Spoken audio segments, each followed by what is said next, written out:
यमुना सामाजिक शैक्षणिक संस्था शेलघर आयोजित कामगार नेते महेंद्र घरत यांच्या मातोश्री स्वर्गीय यमुना तुकाराम घरत यांच्या पुण्यतिथीनिमित्त कामगार नेते तथा यमुना सामाजिक शैक्षणिक संस्था अध्यक्ष महेंद्र घरत व सचिव शुभांगी घरत यांच्या वतीनं सामाजिक शैक्षणिक कामगार आणि राजकीय क्षेत्रात उल्लेखनीय कामगिरी बजावणाऱ्या कर्तृत्ववान 12 महिलांचा यमुना स्त्री सन्मान पुरस्कार देऊन गौरव करण्यात आला। यावेळी व्यासपीठावर माजी खासदार रामशेठ ठाकूर, पनवेल महानगरपालिका आयुक्त गणेश देशमुख, माजी नगराध्यक्ष जयम म्हात्रे, डॉक्टर गिरीश गुणे, पनवेल गुणे हॉस्पिटल आदी मान्यवर व्यासपीठावर उपस्थित होते। त्यांचा सत्कार महेंद्र घरत, शुभांगी घरत, सोनल चौधरी घरत यांच्या हस्ते करण्यात आला। पाहुयात याची एक झलक।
महेंद्र घरत यांनी त्यांच्या आईच्या नावानं यमुना शैक्षणिक सामाजिक संस्थेच्या वतीनं कर्तृत्ववान महिलांचा सत्कार आज आयोजित केला।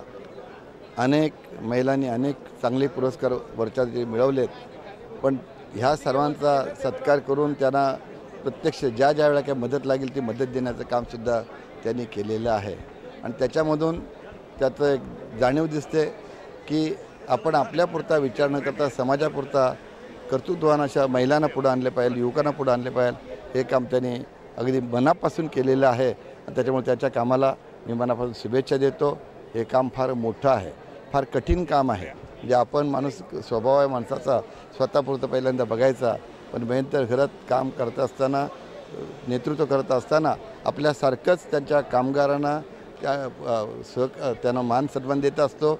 आणि समाजामध्ये जे इतर घटक आहेत जे धडपडत आहेत पुढे येण्याकरता, तर त्यांना पुढे आणण्याकरता मनापासून काम करतो, म्हणून त्याचं मी मनापासून अभिनंदन करतो। आईवडिलांचे नावाच्या दृष्टीने हे केलं आहे, हे एकच गोष्ट की आईवडिलांवर ज्याचं अत्यधिक प्रेम असतं तर तोच हे करू शकतो। आणि ते महेंद्र घरतांनी केलेलं आईवडिलांवर श्रावण बाळासारखी सेवा केलेली आहे आणि ती सेवा पुढे नेण्याचं काम, समाजाकरता सुद्धा ती सेवा देण्याचं काम ते करतायत, म्हणून त्याला माझं नक्कीच मनापासून त्याचं अभिनंदन करतो आणि समाजाने हा आदर्श घ्यावा अशी इच्छा व्यक्त करतो। कामगार नेते महेंद्र घरत यांनी सामाजिक कार्य करत असताना राजकीय क्षेत्रात आपली वेगळी ओळख निर्माण केली आहे। यमुना सामाजिक शैक्षणिक संस्थेच्या वतीनं शैक्षणिक संस्थांना आर्थिक मदतीचा हात देण्यात आलाय। त्यामध्ये आपण आज स्त्रियांना आपण सांगतो समाजामध्ये 50% आरक्षण, वडिलांच्या याच्यामध्ये बरोबरचा हिस्सा, या गोष्टींचा कुठेतरी मूल्यन होताना दिसत आहे। आपण जे बोलतो आम्ही राजकीय नेते ते होत नाही। जसं आपण सांगितलं का हे जे राजकीय आरक्षण आहे का याच्यामध्ये स्त्रियांना संसदेमध्ये आणि विधानसभेमध्ये आरक्षण द्या, आता ते 2029वर चाललेलं आहे. आज पाहतो स्त्रिया फार शिकलेल्या आहेत, 70-80% आज महिला आणि मुलीच शिकतात. मुलं फार आली आळशी झालीत, शिकत नाही, कारण बापाची प्रॉपर्टी आहे, त्यांची मुलं तर शिकताना दिसत नाही. आणि म्हणून हा आज आपण सावित्रीबाई फुले आणि महात्मा ज्योतिबा फुले यांनी जी शिक्षणाची सुरुवात स्त्रियांसाठी केली, मग फार कमी पिरियडमध्ये आज महिलांनी हा जो विक्रमी उच्चांक केला आहे चांगल्या कामगिरीचा, त्याचा अप्रिशिएशन होणं फार गरजेचं आहे. आणि म्हणून आपण काय केलं का, हे बाकी काय दरवर्षी एक ॲम्ब्युलन्स देतो आपण, 1 किंवा 2 आईच्या पुण्यतिथीच्या निमित्तानं. पण बाकी सर्व मंदिर किंवा गरजवंतांना मदत करत असताना ज्या स्त्रिया समाजामध्ये चांगल्या काम करतात त्यांचं अप्रिशिएशन होणं गरजेचं आहे. आता जसं सांगितलं, दिबी पाटलांची सून आहे, दत्तूश्री पाटलांची सून आहे, यांनी फार खस्ता खाल्ल्या, त्यांनी फार सेवा सासऱ्यांची केली. म्हणजे ज्यांनी समाजासाठी योगदान केलं, ज्यांनी समाजासाठी चांगलं आमदार खासदार राहिले, आणि म्हणून त्यांचं जीवन फार धावपलीत होतं. आणि उत्तर वयामध्ये वार्धक्यामध्ये त्यांना ज्या यातना झाल्या, तेव्हा या सुनांनी जी त्यांच्यासाठी मेहनत केली, कष्ट उपसलेत, त्यांचं अप्रिशिएशन होणं गरजेचं आहे. प्राप्तीसारखी मुलगी बाबा पायलट झाली कमर्शियल. आगरी समाजमध्ये 70च्या दशकामध्ये कोण शिकत नव्हतं. या गावामध्ये मी 87ला ग्रॅज्युएट BCom होणारा मी पहिला माणूस. मग तुम्ही धरून चला का फार कमी वेळात आगरी समाज या शिक्षणामध्ये आला आणि त्याच्यामध्ये ही प्रगती केली. तसं प्राप्ती ठाकूरचा आपण सत्कार केला. आज अनेक तुम्ही ज्या मान्यवर पाहिला असेल, सरपंच महिला आहेत, आरक्षणानं महिला झाल्या, पण फार लढत आहेत. तुमच्या सरपंचाचा आपण का सत्कार केला का, त्या लढल्या, त्या आईवडीलच्या विरोधात उपोषण केलं, आमरण म्हणजे जीवावर बेतत असताना. कारण महिला एकतर सगळ्या फार अशक्तात. तुम्ही तुमच्यापैकी बऱ्याचसा विचार केला तर कष्ट करून मुलं झाली, हे झालं का त्यांच्या प्रकृतीकडे पाहिलं का, त्याही उपोषण करून नको असं वाटतंय. पण जीवावर उदार होऊन त्यांनी लोकांना नोकऱ्या मिळवून द्यायचं का, त्यांचा सर्वांना कुठंतरी आपण सत्कार करतो, म्हणजे त्यांच्या पाठीवर प्रोत्साहनाची थाप मारतो का आपण पुढे गेलं पाहिजे. आणि म्हणून आजचा हा खटाटोप आणि दरवर्षी करणार. सब जो भी संस्था है ते शांतिवन है, अपंग के लिए काम करते हैं, उनको हर साल बर्थडे के दिन मैं पैसा देता हूँ. आपको तो मालूम है, बाप का पैसा नहीं देता हो, जो ऊपर वाला देता है इसके लिए बांटते हैं. जो भी मेरे साथ 25 साल से काम करे, जिनके घरों के लिए पहले भी मदद करते, लेकिन खुद के घर नहीं, उनको घर बना के दे, किसको बंगला बना के दे, किसको 1 2 वो देता है तो देता है. अपन अपने लिए एक ही काफ़ी है. तो ज़्यादा मिलता है वो जनता में जाता है. और आप लोग जानते हैं, पत्रकार तो ज़्यादा जानते कि पत्रकार के लिए खड़ा हुआ एक ही आदमी है कि कभी भी हम लोग बोलते हैं यार अड़चन में है तो हम आपके लिए है.